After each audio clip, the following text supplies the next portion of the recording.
At Prime, podcast for curious mind. Selamat datang di Uang Bicara, menavigasi kamu supaya tetap cuan bareng saya Puri Anindita. Artificial intelligence ini udah jadi buzzword yang selalu kita dengar dari 2 tahun terakhir, makin panas di 2024, sekarang kita udah ganti ke tahun baru 2025. Penggunaannya makin masif, menyentuh beragam bidang, termasuk marketing, kalau dikerucutkan lagi jadi digital marketing. Tapi akhirnya juga kita suka nanya gitu ya ke diri sendiri ketika kita udah banyak dapat informasi, baca di artikel. Tapi realistisnya kalau saya di profesi sekarang, AI ini bisa bantu apa? Nah, kalau kita lihat marketing aja, itu kan banyak data, ada sisi kreativitasnya juga. Selain itu, yang seru dibahas adalah gimana etikanya. Terus kalau kita sebagai pebisnis gitu ya, apakah sudah waktunya kita menggunakan AI yang berbayar? Semua pertanyaan ini akan dijawab. Mari kita bahas sama teman kita Mas Tuhu Nugraha. Beliau adalah Principal of Indonesia Applied Digital Economy and Regulatory Network. Langsung aja kita ngobrol di Uang Bicara.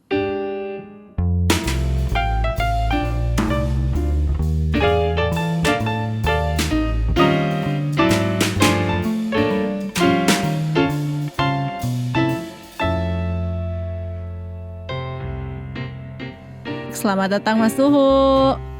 Halo, terima kasih.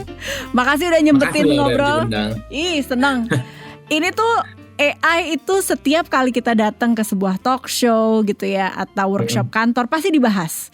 Tapi kalau Iya, kita iya. kayak harus ngerucutin lagi ke keseharian kita, akhirnya tuh suka ada bingungnya. Biasanya ini kalau aku ngecek anak kantor aja ya Mas ya, yang familiar dalam bentuk AI ya udah dituruninnya jadi misalnya penggunaan ChatGPT gitu kan, atau Google Gemini yang biasanya jadi bantu kita untuk bikin skrip supaya nggak dari nol banget. Tapi lebih dari itu kayaknya orang juga masih cari bentuk. Nah, jadi boleh ajak kami ke yang paling basic nggak sih untuk penggunaan AI di Indonesia aja? Sebenarnya sekarang pemetaannya udah kayak apa? Terus sebenarnya kalau kita mau mengenal AI lagi, sebenarnya ini bisa dioptimalkan jadi apa yang ngebantu ke keseharian dan bisnis kita? Silakan. Oke, ya. AI sebenarnya aku mesti jelasin dulu ya. AI itu sudah ada sejak lama. Yang sebelum kita hype, ini kenapa jadi hype banget 2 tahun terakhir? Karena kita sebagai end user, sebagai konsumen akhir, pegang langsung itu bentukannya AI gitu. Selama ini kita nggak sadar, karena apa? Sebenarnya pilihan musik, pilihan lagu yang dimunculin di Netflix, di bahkan e-commerce, mau Tokopedia, mau Shopee itu pakai AI di belakang layarnya. Cuma kan kita nggak menyadar gitu ya, kita cuma sadar bahwa oh, ini kok kayaknya gue banget gitu kan yang muncul gitu ya. Kita cuma tahu itu. Tapi sekarang karena ada ChatGPT, semua orang kayak merasa bahwa wow, AI itu keren banget. Dan it's so predictable gitu ya, karena konsumen ibaratnya akhirnya konsumen akhir itu atau orang-orang awam kayak kita akhirnya tuh pegang itu namanya AI gitu. Dan benar bahwa kita itu salah satu negara yang paling banyak menggunakan generatif AI. Jadi kenapa generatif? Jadi yang kita pakai dan kita sering gunakan itu sebenarnya generatif AI. Dan itu memang sesuatu yang baru 3 tahun terakhir, dari 2002 akhir ya pertama kali muncul. Yang membedakan generatif AI dengan yang sebelumnya adalah AI ini bisa mengenerate sebuah konten baru. Jadi makanya sampai end user bisa bikin. Kalau sebelumnya kan cuma bikin, oke dari 100 pilihan tuh suka yang mana ya gitu. Nah dia cuma bisa memilihkan nih. Nah kalau sekarang dia bisa menyeret yang baru. Oke kalau tuh sukanya ini sama ini, oh berarti nanti dia bisa sukanya begini. Atau kontennya bisa begitu. Itu sebabnya makanya muncul mulai dari bikin AI untuk bikin lagu, AI untuk bikin musik, AI buat bikin konten teks, AI untuk bikin gambar, bahkan sekarang AI untuk bikin video. Jadi permanfaatannya di mana? Bisa macam-macam sebenarnya, banyak banget. Yang kita nggak sadar, sekarang itu banyak corporate sudah pakai AI untuk chatbot. Jadi Anda tanya customer service, jawabnya kayak human, itu sebenarnya yang jawab adalah AI. Saya ke beberapa bank, bahkan mereka sudah menggunakan AI ini untuk penagihan. Jadi kalau ditagih, reminder, segala macam, itu yang nagih adalah AI gitu misalnya, seperti itu. Jadi AI dan itu ke depan akan makin banyak seperti itu ya. Belum lagi nanti ke depan ada yang namanya agentic AI. Apa itu agentic AI? Membedakan lagi dengan generatif. Jadi AI-nya ini punya, jadi kayak staff-staffnya kita. Jadi AI untuk sales sendiri, AI untuk administrasi sendiri, AI untuk tim marketing sendiri, CRM sendiri. Dan nantinya, dan kalau agentic adalah mereka bisa saling ngobrol, terus dia ambil keputusan sendiri. Kita tinggal set aja. Kita mau misalnya, oke, saya mau kamu jualan conversion rate-nya 20% misalnya. Ya udah nanti LCRM ngobrol sama AI sales yang ngobrol sama konsumen, sama AI yang bikin produk, untuk kemudian dia ngobrolin nih. Situan tuh minta ini 20%. Yuk kita pikirin gimana caranya. Dia cuma kasih report insight-nya harus kayak begini, begini, begini. Dan dia mereka bisa ngambil keputusan sendiri. Dan it will be happen segera.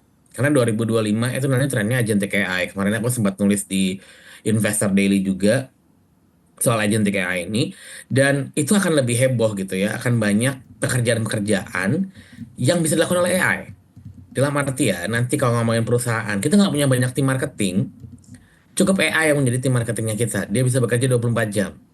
Dia bisa nelponin konsumen jam berapa aja, random gitu ya. Dia langsung, oh situ jam 5 sore nggak muncul, nggak bisa ditelepon. Coba jam 7 malam. Jam 7 malam nggak bisa, mungkin jam 8 pagi. Jam 8 pagi juga nggak bisa, mungkin jam makan siang. Dia bisa berpikir sendiri. Customizing tuh setiap orang. Itu mungkin nanti akan terjadi di dalam marketing. Jadi customization, personalisasi menjadi lebih mudah, lebih murah. Karena kalau di marketing, dia bisa membaca database-nya. So, si Tuhuni nggak akan suka ditawarin ini. Dia sukanya dengan bahasa yang seperti ini. Dia sukanya ditawarin oleh cewek dengan suara yang lebih lemah lembut kayak keibuan gitu misalnya. Ya kan bisa AI, karena kan AI-nya bisa mimicking kan. Dan itu murah. Kalau zaman dulu kan nggak mungkin, kita harus punya beberapa banyak tim telesales dan telemarketing untuk bisa seperti itu. Dan untuk bisa membaca per orang gitu ya, sukanya kayak gimana. Nah itu jadi kelebihan dari generatif ini tadi. Kira-kira begitu mungkin intronya ya. Ih, gila. Bayangin. Langsung excited tapi juga nggak bisa dipungkiri ada khawatirnya. Nah, kalau kita mau jadi orang yang terus relevan, kita pengen terus produktif, berarti benarkah dugaan saya nih paling dekat adalah kita perlu lebih lihai bikin promptnya, itu satu. Dan dua, ketika kita udah sampai di masa yang tadi ada AI sales, ada AI admin, CRM dan sebagainya, mereka kan akan memberikan pola atau membaca pola terus kasih rekomendasi nih. Dan kita yang harus membaca gitu hasil akhirnya atau rekomendasinya. Pertanyaannya, apakah di titik itu yang tadinya kita pikir harusnya mempercepat proses, jangan-jangan sebenarnya durasinya tetap sama aja. Ketika ini jatuhnya adalah analisis mendalam ya. Kira-kira skill set apa yang kita perlu sehingga mengalokasikan energinya tepat dibantu sama AI. Jadi sebenarnya gini, prompt engineering mungkin di setahun 2 tahun lagi ini penting prompt engineering. Tapi kedepannya itu menjadi tidak relevan lagi karena AI-nya sudah bisa mengambil keputusan sendiri. Dan AI-nya lebih intuitif. Dia bisa mengerti kita nanti mau nanyain apa. Yang menjadi lebih penting sebenarnya adalah kemampuan interpersonal skill. Kenapa? Karena AI tidak punya empati. Human yang punya itu. Terus kemudian kemampuan kreatif dan inovatif. Karena AI-nya, sekarang coba bedain deh. Satu orang A dengan si B, sama-sama pakai ChatGPT, sama pakai Gemini, sama-sama pakai yang berbayar, hasilnya bisa berbeda. Kenapa? Kemampuan kreatif men-challenge, membuat prompting mungkin disebutnya sekarang ya. Kalau saya nyebutnya adalah kemampuan menggabungkan antara variabel dan parameter. Agak pusing ya, tapi tapi itu kuncinya gitu ya. Jadi dalam artian kalau kita menanyakan sesuatu, kita pengen meng-create sesuatu, kita gabungkan beberapa parameter atau hal-hal yang mau kita masukin dalam konteks. Misalnya, saya pingin sales saya naik 20%. Kalau Anda cuma bisa bilang, oke, saya pengen sales saya naik. AI-nya juga pusing gitu.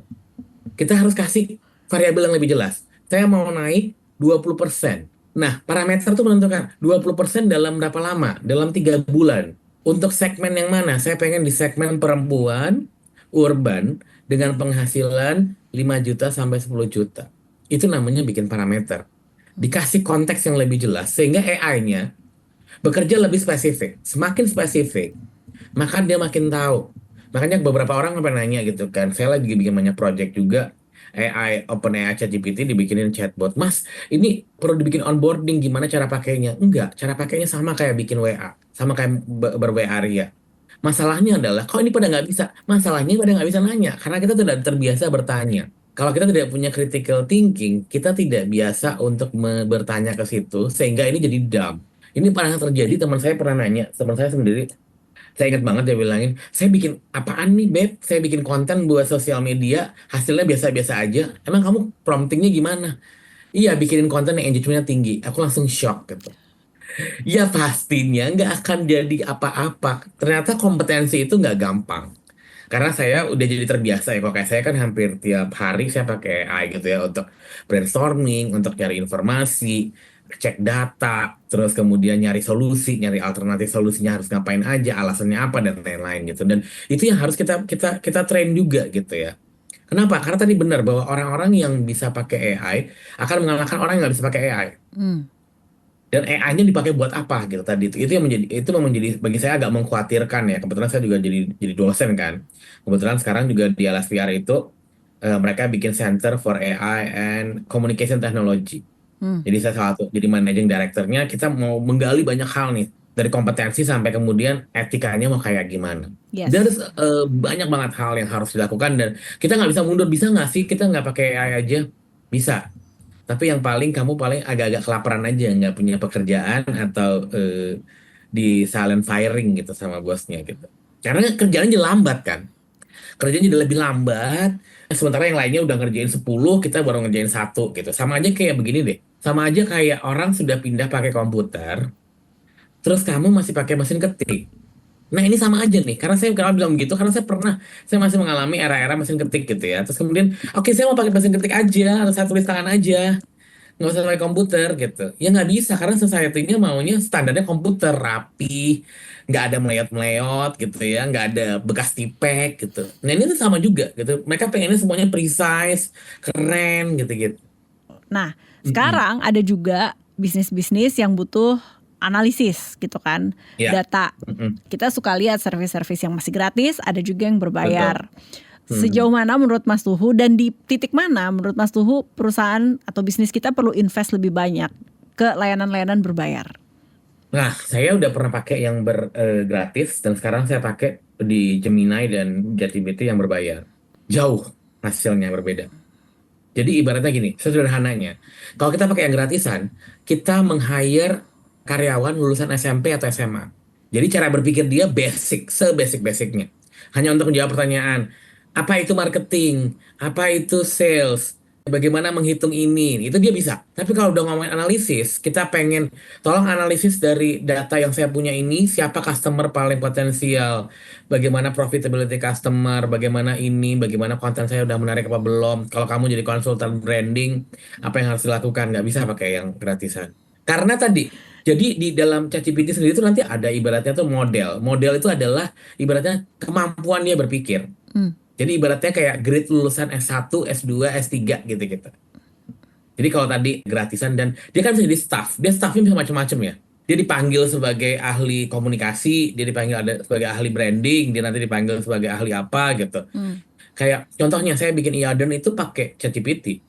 Hmm. Ketika saya bilang saya mau bikin sebuah association begini begini begini begini begini, tolong kasih kamu adalah konsultan yang lender. Kebayang nggak sih saya minta dia jadi orang lender gitu. Atau McKinsey. Saya maunya begini-begini, tolong kasih saya alternatif nama-namanya. Hmm. Jadi bayangkan kalau bagi saya, bagi orang kan ini mahal ya 300.000.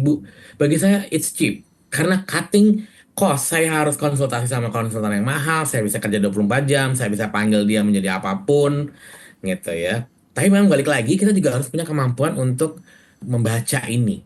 Oke. Dan dia mau digunakan untuk apa. Bahkan dia suruh bikin kuesioner juga bisa. Seringkali saya kalau mau riset gitu ya. Tolong bikinin saya kuesioner begini begini begini. Saya mau cari tahu audiensnya kayak begini. Pertanyaannya kira-kira mau ke arah ke sini. Jawabannya saya mau begini. Oke. Gitu.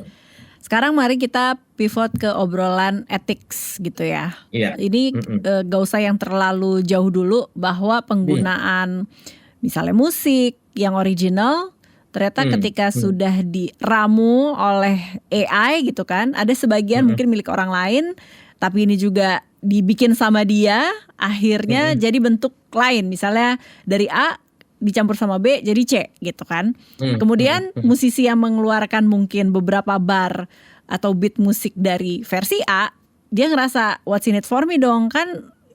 Ini sebenarnya hak milik saya, tapi kemudian Hmm. diramu, terus saya nggak dapat apa-apa gitu. Nah, cara Hmm. pandang Hmm. Mas melihat ini gimana?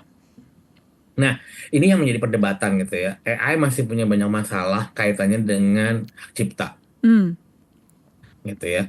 Yang disalahin seringkali adalah konsumen akhirnya. Hmm. Padahal si pemilik karya harusnya protesnya pada pembuat AI yang mentrain. Gemini, Anda datang ke Google. Kalau Anda ngomongin ChatGPT, Anda harus datang ke Microsoft dan OpenAI. Kenapa? Karena data Anda tuh di-train sama mereka. Kalau di luar, beberapa media global itu bilang ke OpenAI, lu boleh pakai data gue, tapi lu harus bayar. Jadi setiap dia meng-train data, si media itu akan mendapatkan uang. Dia dapatkan royalti, sama kayak musisi mendapatkan royalti ketika dipakai di klub, dipakai ditaruh di Spotify dan lain-lain gitu. Jadi kalau di kita tuh kebanyakan yang diserang adalah end users kan. Ya, padahal harusnya Salah. menggugat ke senternya Iya. gitu kan ya. Bener, kalau misalnya dia nggak mau, itu misalnya kayak gini. Kalau Anda coba cek, misalnya suruh bikinin gambar gayanya Andy Warhol di OpenAI ChatGPT, nggak bisa keluar karena dia nggak mau bayar itunya dan itu dilindungin sama hak cipta. Tapi saya bisa bikin misalnya, tolong bikinin karya dengan gayanya pop art, itu keluar. Tapi nggak bisa Andy Warhol. Tapi kalau Van Gogh bisa, karena Van Gogh copyrightnya udah Public domain public gitu. kan, udah public domain. Jadi itu yang harus, ya, itu banyak banget saya ditanya sama musisi dan lain-lain. Dan itu juga saya pengen nanti itu harusnya di riset dan misalnya di LSPR gitu, diadvokasi ke Kemenkominfo. Kenapa? Karena ini menjadi krusial. Karena kebetulan ini juga minggu depan tuh ada senior saya ngajakin ketemu dia di Konjen di Los Angeles. Mereka mau tahu tentang ekosistem industri kreatif digital. Ini salah satu isu yang besar sebenarnya di kita. Iya, Isu terbayangnya topik. sangat jelas sih apa yang tadi Mas Tuh udah bilang. Cuman tidak semua orang punya kekuatan waktu, energi, dan bahkan Betul. uang gitu kan untuk memperjuangkan ini. Karena ini kan battle-nya atau Betul. perjuangannya kayaknya nggak serba gampang lah gitu kan. Benar. Jadi akhirnya mungkin mau sih, cuman kalau saya berjuang sendiri kayaknya capek ya gitu, mendingan cari Betul. duit Ini aja gitu. benar. Itu makanya harus asosiasi. Misalnya Oke. kayak jurnalis kayak PWI atau musisi nanti Asosiasi Musisi Indonesia gitu. Dia langsung audiensi ke kementerian. Karena kementerian juga mungkin juga masih bingung ya, nggak kebayang. Kalau di luar mereka sudah gitu menggugat, ini nggak bisa, ini data saya dipakai begini gitu. Karena kita kan negara konsumennya ya, kita kan Ya. end users. Yang bikin juga bukan Indonesia gitu ya. Jadi kita harus memperjuangkan. Karena mumpung ini masih di awal, jangan sampai kayak kemarin kayak jurnalistik kan amburadul karena ketika semua datanya diambil sama Google dan Facebook. Dan sekarang Google suruh bayar pun udah kelewat karena sekarang orang pakainya AI gitu. Ya. Itu tadi Mas Tuhu Nugraha, Principal of Indonesia Applied Digital Economy and Regulatory Network yang udah kita tanya-tanya soal implementasi AI di bisnis. Saya masih akan tanya-tanya lagi sama Mas Tuhu, jadi jangan kemana-mana, tetap di Uang Bicara. Bagaimana kamu melihat cinta? Seberapa jauh eksplorasimu soal cinta?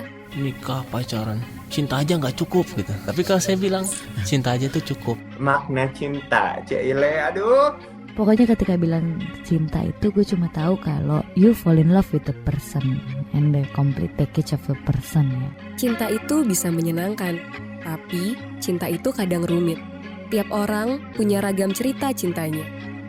Love Buzz membebaskan kamu mendefinisikan dan mengalaminya. Ekspektasi itu ada kayak banting-banting meja, banting-banting piring gitu. Tapi gue ngerasa if I feel it, I need to say it. Dengarkan Love Buzz di kbrprime.id. Tersedia juga di platform mendengarkan podcast lainnya. Love Buzz. Membicarakan perkara yang tidak dibicarakan ketika berbicara perkara cinta.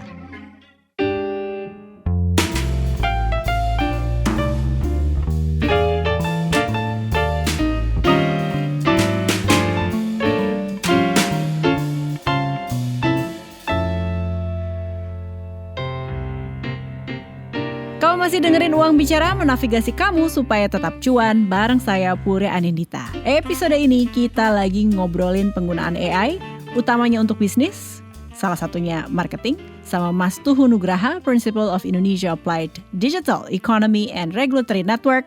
Yuk kita lanjut ngobrolnya di sini. AI di marketing bisa bantu apa dan akan se-eksponensial apa kalau kita mengintegrasikannya dengan cara yang tepat? Dengan cara yang tepat, yang paling ekstrim adalah kita bisa punya perusahaan omset miliaran, nggak perlu punya karyawan. Karena karyawannya tinggal AI aja, kan tadi agentic kan. Jadi ada AI untuk sales yang masukin ke ini, AI-nya satu lagi administratif yang nyatetin di e-commerce jualannya berapa, AI satu lagi bagian riset gitu ya. Apalagi kalau produk barangnya digital, dia bikinnya digital aja kan. Nanti Anda akan membayangkan, akan terbiasa dengan influencer yang bentuknya adalah AI.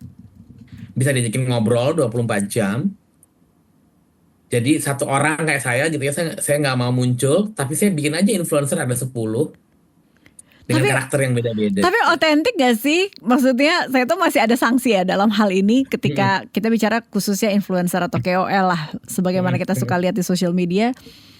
Otentisitasnya, authenticity-nya gitu. Apakah believable? Apakah merasa interaksinya itu bermakna gitu? Bisa memang Mas. Kalau dia adalah generasi kayak kita mungkin nggak terlalu nyaman dengan itu. Tapi generasi yang muda-muda itu udah terbiasa dengan kayak begitu. Dia bisa dibikin authenticity-nya kan bisa diatur personalnya mau kayak gimana. Kamu nanti personalnya begini. Kamu nanti gini ya, kalau ngejawabin orang harus kayak begini. Kamu gayanya harus yang lenje-lenje, manja-manja, atau kamu yang harus yang firm, very independent gitu. Dia akan ngikutin itu terus. Cuman yang pasti dengan human bedanya adalah dia nggak bisa berempati yang sangat gimana-gimana. Tapi sebenarnya AI itu bisa lebih paras gitu ya. Kalau Anda liatin ChatGPT itu lebih kayak lebih sweet dibanding ice cream. Itu makanya bahkan tuh jadi beberapa orang yang ahli AI bilang hati-hati ini harus diatur karena ini bisa sangat influencing orang-orang yang nggak mau beli pun jadi beli. Karena dia bisa pakai dengan berbagai macam cara biar si tuhu ini mau beli gimana caranya. Gila. Dia pakai kan dia bisa menganalisis terus-menerus kan. Oh tuh dengan cara ini nggak bisa, pakai cara ini nggak bisa, dipakai message ini nggak jalan. Dia terus cari cara. Nah itu juga harus ada ethicsnya sebenarnya. Tapi itu kalau misalnya bisa dibebasin sangat bisa. Spesifik 2025 dulu deh. Kalau tadi kan kita bicara kayaknya evolusi agak jangka panjang ya gitu. Tapi di kurun 2025 deh. Ini akan jadi apa sih percepatannya? Percepatannya 2025 seperti yang saya tulis kemarin di media gitu ya, tulis artikel kolom agentic AI tadi. Jadi udah mulai Anda akan melihatin firing bukan hanya di di call center. Kalau sekarang itu kan nanti kan call center tuh udah dihabis-habisin. Ini nanti semuanya nih karyawan-karyawan udah nggak butuh karyawan-karyawan lagi. Tapi di sisi lain akan banyak pengusaha-pengusaha baru yang kalau dulu kan keren punya karyawannya sekian banyak gitu ya startup. Kalau ini, aku punya sebuah startup nilainya berapa juta dolar, nggak punya karyawan. 2025 Beberapa nih. AI aja pakai. 2025 Iya, nih. bener 2025 karena Google udah ngeluarin itu, udah bikin sistemnya. Tadi aku baru ngobrol sama temanku, kita mau riset agentic AI ini bisa lower hanging fruitnya kemana. Ini kan baru Januari ya. Gitu. OpenAI sudah bikin, Google sudah bikin, sudah ada white papernya. Dan ini kan kalau udah kayak bikin misalnya nih, dia mau bikinnya di Amerika, dia menarik pasar Indonesia bisa nggak? Ya sangat bisa kan. Kan udah borderless. Dia mau jualan baju gitu. Dan orang nanti misalnya AI as a service. Jadi AI itu nggak harus kita bikin sendiri ya. Kita bisa sewa gitu ya. Oh, untuk agent salesnya saya mau pakai AI-nya Google. Nanti agent ini pakai sini kalian ngobrol ya gitu. Ada yang bikin hub-nya. Saya tinggal duduk-duduk manis aja ngecekin. Oh, gimana nih salesnya kok belum naik juga gitu. Kamu pikirin lagi deh. Atau saya tinggal ngubah parameter. Nanti dia ngasih rekomendasi. Kalau sekarang kan Gen AI kan cuma hanya ngasih rekomendasi, kita yang ngambil keputusan terus kita jalanin gitu ya. Iya. Kalau agentic enggak. Kalau agentic kita juga kasih parameter, dia akan berjalan sendiri. Oke, parameternya 20%, gimana caranya ningkatin sales dalam setahun. Dia akan berembuk sendiri, AI itu 24 jam berembuk dan berdiskusi untuk memenuhi ekspektasinya kita. Kalau ini sih sentimen aja Mas, kayak lo tuh tim yang optimis atau pesimis melihat perkembangan AI di Indonesia gitu aja. Oke, kalau gue sebagai individu, gue adalah tim yang optimis. Karena langsung bisa melihat banyak peluang yang bisa dilakukan, gitu ya. Dan pasarnya gue bisa mengakses pasar global. Tapi kalau secara general untuk Indonesian people, aku agak deg-degan gitu. Karena kita bisa jadi akan makin ketinggalan, satu, dengan negara-negara lain. Kedua, kesenjangannya makin luas. Makin lebar gitu ya. Jadi bayangin kalau yang dia pinter dan punya akses ke resource untuk mendapatkan AI yang berbayar, dia punya akses internet, dia bisa melonjak jauh lebih cepat tadi, berkali-kali lipat. Sementara sisanya yang kebingungan, nggak punya akses, kompetensinya belum nyampe, di situ-situ aja makin terlunta-lunta gitu. Nah ini tuh jadi PR bersama sebenarnya. bukan hanya pemerintah ya. Makanya aku tuh bikin Iadon itu untuk menjembatani dan selalu say hello ke semuanya, hello hello hello gitu. Kita akan bisa in emergency nih kalau nggak ini, karena aku sih udah bisa kebayang gitu ya ke depannya akan gimana. Cuman kan yang lainnya dengan segini banyak, Iya, ini PR banget gitu. Dan saya nggak pengen ya yang lainnya ketinggalan di belakang. iya. Soalnya kalau ngomongin Indonesia kan ada timur Indonesia juga ya, yang non Betul, gap kita urban. jauh banget. Iya, Gap kita jauh banget. iya, iya, iya. What would Heeh. the media future be lah dengan ada AI? Hmm. Just be blunt, don't sugarcoat it. Iya, iya, iya. Ini menarik juga karena kemarin ketika ketemu sama Pak Kemal Gani kan, kebetulan itu di LSPR tuh kita mereka riset di ICT-nya tuh bilangin media itu menjadi penting sebagai penyuplai primary data buat AI. Hmm. Beberapa aja kemarin di global tuh udah mulai ribut karena ChatGPT 5 ini kayaknya akan lebih mandek karena datanya udah nggak ada lagi yang baru. Nah, makanya tadi AI ini harus digabungkan dengan teknologi blockchain. Kenapa? Media itu yang akan mengkurasi dan mengambil data primer. Maka tadi saya bilangin kayak peneliti, saya jadi lebih semangat. Kenapa? Karena saya nanti bisa bikin my own AI. Kalau kamu mau ngomong konsultan sama saya, kamu tinggal ngobrol sama AI yang saya punya. Saya nggak perlu bikin engine-nya. Tapi datanya aku yang punya. Datanya harus data primer. Nah, Karena aku banyak melakukan riset, memahami Indonesia sampai detail gitu ya. Kayak media ini misalnya KBR. Dia punya banyak data nih ya. Nanti kan bisa dijual, bikin sendiri. Ada sebuah konsultasi, nanti berbayar subscribe, bayar 200.000 kalau mau konsultasi gini. Apa yang membedakan dengan ChatGPT? Karena kita punya data primer yang sudah dikumpulkan, yang akan spesifik memahami target audiens yang begini, dan segala macam. Sekarang pun udah bisa bikin kok di ChatGPT itu ada. Namanya MyGPT. Kita bisa masukin data-data PDF-nya kita sendiri ke dalam situ. Terus kita nanti atur cara jawabnya kayak gimana. Oh, bahasanya basic kayak tadi misalnya KBR bilang mau bahasanya basic. Kita pembahasannya basic, bahasanya nggak boleh intimidating. Kamu jawabnya harus begini, caranya begini, nanti follow up questionnya begini karena orang-orang Indonesia banyak yang nggak bisa. So there is a lot of opportunity bagi saya. Gitu. wow, ya, ya. Jadi kuncinya, iya data primer. Kemudian data itu kita konservasi lah bilangnya, ini kan rights-nya kita gitu kan ya, Iya, dengan tadi betul, yang udah harus betul. dijagain, maka orang rela bayar untuk itu plus jasa konsultasinya. Gitu gak sih? Betul, jasa konsultasinya kan 24 jam kalau dia dibikin layering kan. Di layering dalam artian kayak aku bilang sama beberapa media kemarin juga gitu. Misalnya nih, orang bisa tinggal chat sama kita kalau dia mau harga yang murah. Tapi kalau dia pengen yang kayak butiknya, jadi konsultannya yang diajakin diskusi dan segala macam, ada orang yang diajakin ngobrol yang bisa broad, ya dia harus bayar mahal. Tapi ibaratnya kita punya ya sistem yang recurrent dan scalable, itu kuncinya. Kayak sekarang saya, ini kan nggak scalable dalam artian saya harus hadir gitu kan. Kalau saya lagi liburan nggak bisa. Kalau ini kan sama kayak kemarin saya dengar siapa namanya Eros, royalti musiknya 500 juta sebulan. Aku membayangkan, oke, gue kalau misalnya jadi kayak begini, jadi primary research, ke depan bisa gitu juga, tinggal duduk-duduk nyantai, gue tinggal ke research ke hati gitu ya, masukin ke dalam sini. Orang kan nanya tiap hari dan bisa jutaan orang kan yang mau mengerti pasar Indonesia kayak gimana, Ya. perkembangan teknologinya gimana, adopsinya kayak gimana. Nah, tiap orang nanti bikin ibaratnya kayak secret recipe-nya dia sendiri Iya. gitu. Jadi kita dibantu AI tapi kita bikin konsultansi yang customize gitu ya. Customize. Jadi berita yang kita gali juga yang kita harus update adalah sesuatu yang memang sesuai dengan target marketnya kita. Dan kita harus tahu siapa paid customer-nya kita. Orang yang mau membayar terhadap konten yang kita bikin. Karena dia butuh itu untuk ngambil keputusannya dia. Iya. Yang lebih spesifik gitu. Oke. Menutup, siapa tahu saya ada yang kelupaan, tapi Mas Suhu yang kayak ini harusnya dikeluarin nih mumpung kita lagi ngobrol. Ada nggak yang kelupaan? Tapi ini penting banget Puri. Ini kita harus tahu biar nggak ketinggalan kereta. Ya, apa?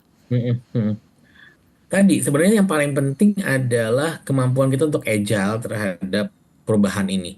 Jadi agile itu kita harus selalu adaptif lah ya. Karena perubahannya, percepatannya makin tinggi gitu. Zaman dulu dari era mesin ketik ke komputer itu mungkin butuh 10 tahunan lebih lah ya.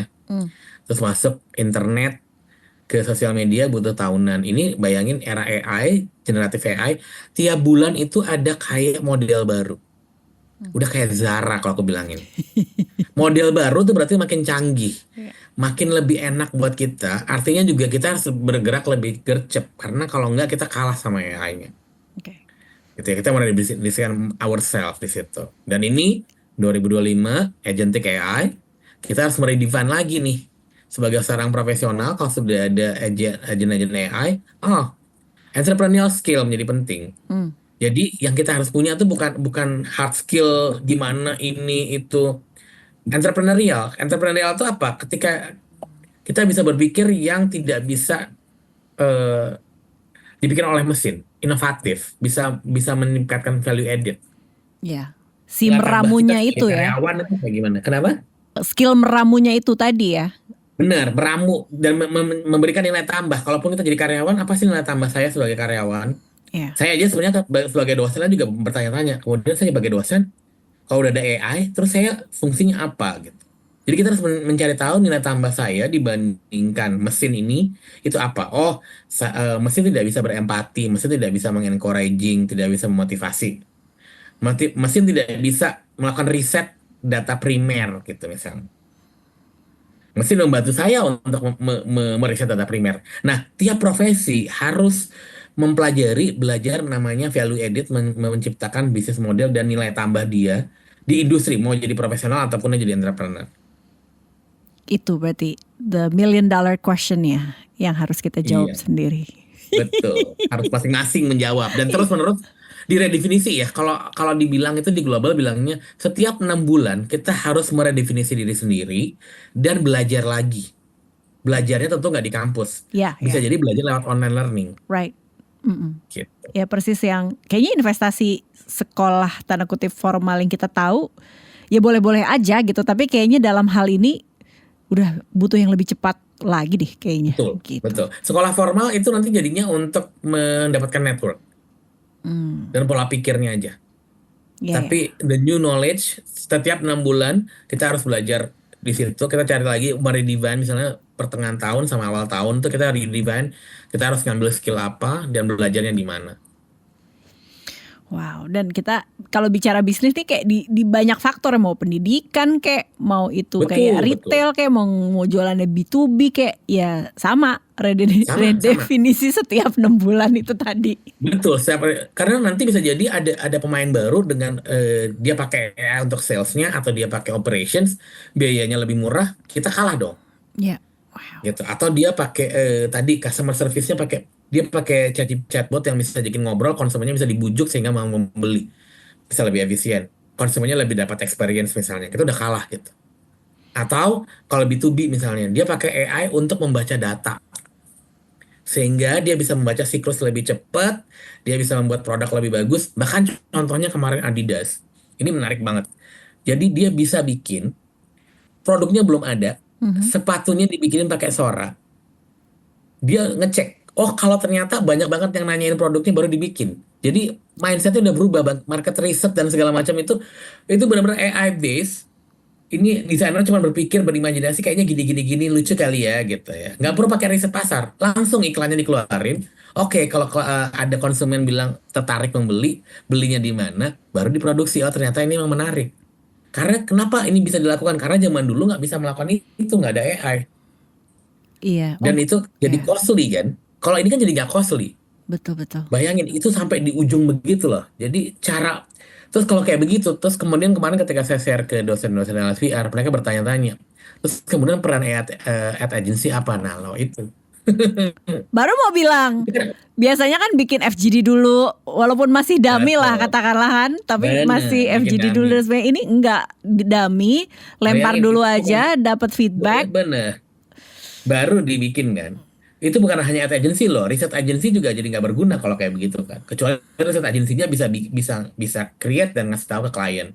Why not you try this? Gitu.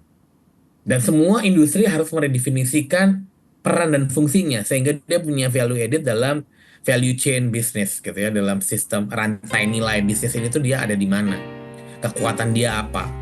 Baru aja kita ngobrol bareng Mas Tuhu Nugraha. Beliau adalah Principal of Indonesia Applied Digital Economy and Regulatory Network. Banyak sekali insight yang menarik ya soal AI yang mungkin efeknya kayak saya nih teman uang bicara juga ya, abis dengerin episode ini kita tuh sama-sama mikir, abis ini aku kemana ya, ngapain ya, bisnisku diapain lagi ya.